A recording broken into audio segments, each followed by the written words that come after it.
Hello, everybody. Pastor David here. I am out at our mission house today. This is where missionaries come and stay at our church when they come into town.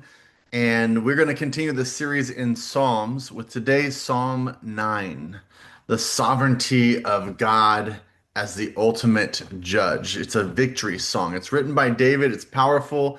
It's a declaration that while the world may feel chaotic, and the wicked seem to be winning, there is a king that sits above the fray, unmoved and perfectly just. Many scholars believe that Psalms 9 and 10 were originally one poem together. This superscription mentions Muth-labben, which is literally translated to the death of the sun. Historically, this is thought to be what David wrote right after defeating Goliath. All right, just to give you some context, that would be a pretty fun moment for him as he's writing. So he says, I will give thanks to you, Lord, with all my heart. I will tell of all your wonderful deeds. I will be glad and I'll rejoice in you.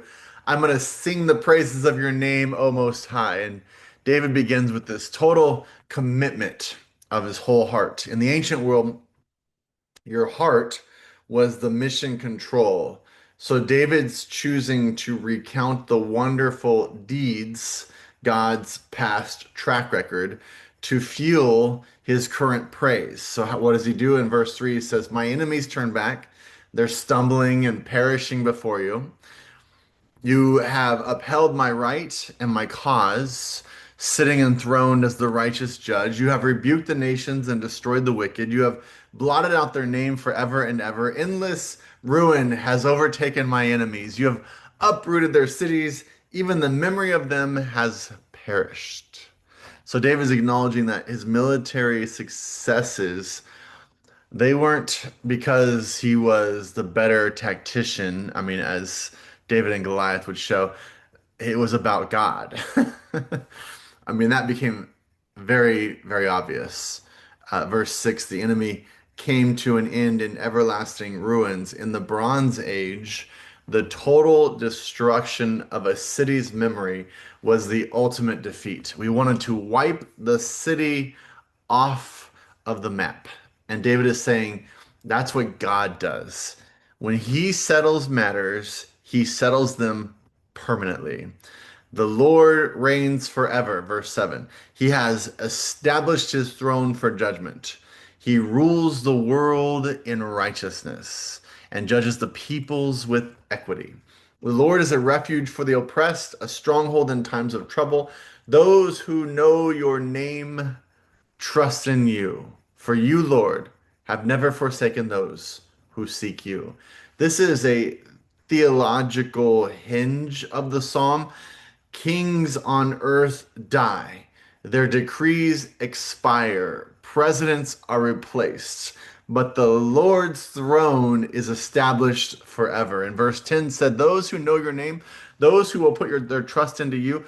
In Hebrew, knowing a name meant knowing a person's character. So if you know God is just, if you know his character, you know him by name, you don't have to panic with whatever situation you currently may be in. In verse 11, he says, sing the praises of the Lord enthroned in Zion, proclaim among the nations what he has done, for he who avenges blood remembers he does not ignore the cries of the afflicted. Lord, see how my enemies persecute me.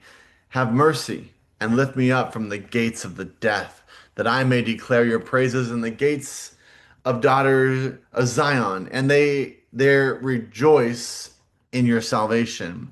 In the ancient Near East, the avenger of blood was a legal protector. That's what they meant when they said that. So David is reminding the oppressed that God is your divine legal counsel. He asks God for grace so that he may recount these praises in the gates of the daughter of Zion, the public square. I want to declare these things to you. He says, the nations have fallen into the pit they have dug. Their feet are caught in the net they have hidden. The Lord is known by his acts of justice. The wicked are ensnared by the work of their hands. The wicked go down to the realm of the dead, all the nations that forget God. But God will never forget the needy. The hope of the afflicted will never perish. This is the boomerang effect of sin. We've talked about it before. David observes a historical reality. Evil eventually will consume itself. The wicked are snared by their own devices. Verse 18 provides the comfort. The needy will not always be forgotten.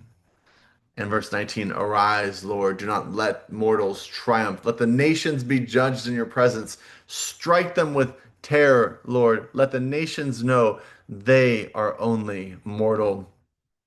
David ends this chapter with a reality check.